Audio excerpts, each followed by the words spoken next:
notre Sexy News, Philippe Hoffman, les ados ça va, ils ont tout ce qu'il faut comme testostérone. Bonjour Philippe. Bonjour, bien sûr. Et puis on va continuer sur la rubrique que j'avais commencé la semaine dernière sur les collégiens, vous vous souvenez, qui Oui, amorçaient leur sexualité. Et là, je vais vous parler des lycéens, donc à partir de 15-16 ans, qui s'acheminent vers une sexualité d'adulte. Hein. Bon, la semaine dernière, je vous avais dit comment il fallait 4 années de collège pour préparer progressivement les jeunes au grand saut. Hein.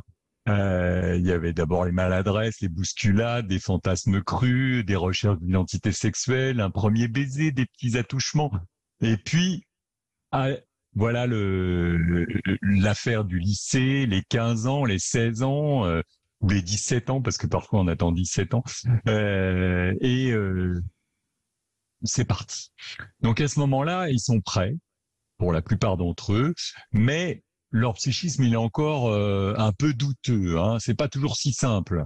En plus, même s'il y a une apparente libération des mœurs et une plus grande tolérance pour les orientations sexuelles, les stéréotypes sexuels ils persistent bien. Hein. En fait, les filles elles rêvent toujours du prince charmant et les garçons ils rêvent toujours d'y arriver. Euh, la plupart des filles, elles sont, on va dire, elles sont davantage prêtes que les garçons.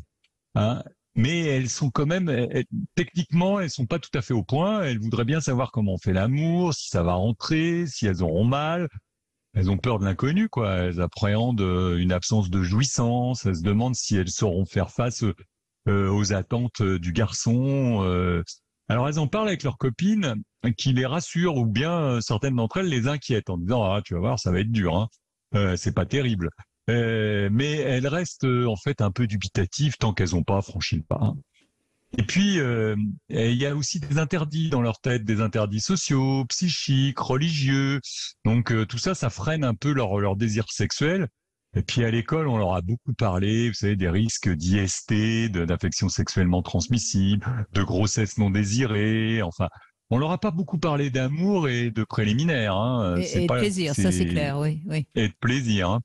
Alors, beaucoup d'entre elles vont s'aventurer comme ça. Elles n'ont pas de contraceptif, la plupart d'entre elles d'ailleurs, à 15-16 ans. Elles pensent au préservatif, d'ailleurs qu'elles abandonneront vite fait une fois qu'elles seront amoureuses et qu'elles feront confiance à leur partenaire. Et donc, la première fois, c'est rempli de plein d'attentes infinies, mais aussi de craintes, conscientes et inconscientes. C'est pourquoi on n'en garde pas un souvenir formidable. Souvent, c'est à la fois la maladresse, l'empressement, la tension qui l'emporte sur toute la sensualité. Mais c'est qu'une première étape. Hein. Au fil des rencontres, les corps vont se connaître mieux, les zones érogènes vont se déclarer plus, plus amplifiées, plus on va pouvoir s'y mettre vraiment, le désir va mûrir, la jeune fille On va se connaît mieux transformer. son corps, tout simplement. Hein. Voilà, c'est petit à petit toutes les choses se mettent en place et en fait la jeune fille va se transformer en jeune femme. Alors il y a une petite chose que je voudrais dire quand même qui est particulière chez les jeunes femmes, c'est que il y en a certaines, pas mal d'ailleurs, qui choisissent des partenaires beaucoup plus âgés qu'elles euh, pour des premières expériences. Et on pourrait dire voilà, c'est parce qu'elles ont envie d'hommes qui ont une certaine expérience, qui vont leur apprendre ce que c'est que la sensualité, etc. Mais c'est pas si simple que ça. En fait, c'est un résidu des sentiments oedipiens, toujours présents. Vous savez, l'histoire de faire l'amour avec son formidable papa, hein. C'est un désir très interdit, très cru, mais on trouve une issue agréable en ayant des relations sexuelles avec des hommes qui ont 10 à 15 ans de plus. C'est ce qu'on appelle, nous, dans notre jargon, le demi-Oedipe. Et du coup, bah, ça permet effectivement d'expérimenter l'amour physique d'une autre manière. Mais ça laisse sur le carreau beaucoup de garçons de 15 à 18 ans qui n'ont pas de partenaire et qui sont souvent contraints d'aller draguer les jeunes collégiennes. Alors justement, les garçons, et je finirai là-dessus, eux, vous savez, ils affichent, surtout à l'adolescence, toujours leur image de façade de petits guerriers virils, blindés d'images porno. Mais en fait, ils sont moins prêts que les filles. Hein. Ils ont peur des pannes d'érection, de leur excitation mal contrôlée, qu'ils aient une éjaculation trop rapide, et puis surtout, ils ont peur d'avoir un sexe trop petit. Ils friment un peu en jouant les connaisseurs du Kama Sutra, mais en fait, ils se demandent très souvent quel orifice ils vont choisir pour avoir du plaisir. Et quand la rencontre intime va arriver, il n'y aura pas beaucoup de préliminaires, ils iront vite fait, mal fait des fois, trop d'excitation, une éjaculation trop rapide. Alors ils seront peut-être un peu déçus, il y en a même qui penseront qu'ils seront pas à la hauteur, mais faut les rassurer, ça fait des années qu'ils attendent et qu'ils se masturbent, comme on le disait votre auditeur précédent. Donc là encore, il faudra du temps, des essais multiples et surtout une bonne dose de sentiments authentiques pour se sentir à l'aise. Merci Philippe Hoffman. Alors Yves Psati, c'est vrai, hein, on pourrait imaginer que si il y avait à l'école une éducation à la sexualité un peu plus basée sur la compréhension du plaisir, etc., on aurait des ados peut-être moins stressés, moins angoissés lors des premières relations sexuelles, non? Évidemment.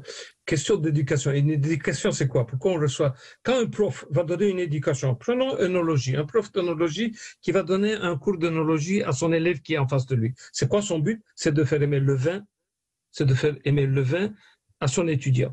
Le sport, c'est la même chose. Le cinéma, qu'on va donner un cours de cinéma, c'est pour faire aimer. Gastronomie, c'est pour faire aimer.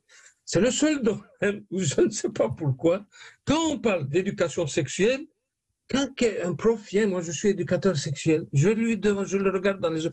Qu'est-ce que tu as fait pour que ton élève aime le sexe? Éducation, c'est faire aimer quelque chose à l'autre. Qu'est-ce que tu as mis en place pour que ton élève, parce que quand tu as parlé consentement, viol, violence sexuelle, quand tu as parlé des IST, quand tu as parlé de la contraception, tout ça, tu es sûr que ton élève va aimer le sexe? Un cours d'éducation. La raison, c'est quoi? Donc, la raison est facile. Le cours d'éducation sexuelle est donné par qui? Par les sexophobes. Ce sont les sexos. Les lois sont faites par les sexophobes. Les cours d'éducation, tout est fait par les sexophobes. Le but, c'est de ne pas faire aimer le sexe aux gens. Je crois que c'est ça qui va changer. Donc, c'est pour ça. Donc, je ne sais pas, peut-être monsieur Hoffman, ça pourrait aussi l'intéresser, mais vous autres, Brigitte Lahaye, notre but, c'est ça. Notre but dans la santé sexuelle, donc dans cette association afpss.eu, c'est de mettre en place une éducation sexuelle pour faire aimer le sexe aux autres. C'est tout. Absolument. Et on va s'y atteler. N'est-ce pas, Philippe Hoffman? Oui, tout à fait, tout à fait. Moi, je suis complètement d'accord. Le projet vous intéresse? Oui, pourquoi pas. Oui, ben, je pourrais vous contacter. Voilà. Eh bien, rentrez dans le club des sexophobes dans le club contre les sexophiles. Allez. Oui, pardon. Voilà, des sexophiles, ouais. Merci Philippe Hoffman. Voilà. En tout cas, on vous retrouve la semaine prochaine, évidemment, toujours pour nous éclairer sur les ados. Tout de suite, on fait une petite pause et c'est Emmanuel qui nous rejoint. La sexualité du couple après une infidélité. Ça aussi, c'est intéressant à décoder avec Yves Psati qui est avec nous. Et si vous avez envie des conseils très éclairés, toujours très grands, très simples de Yves Psati, vous nous appelez au 0826 300 300.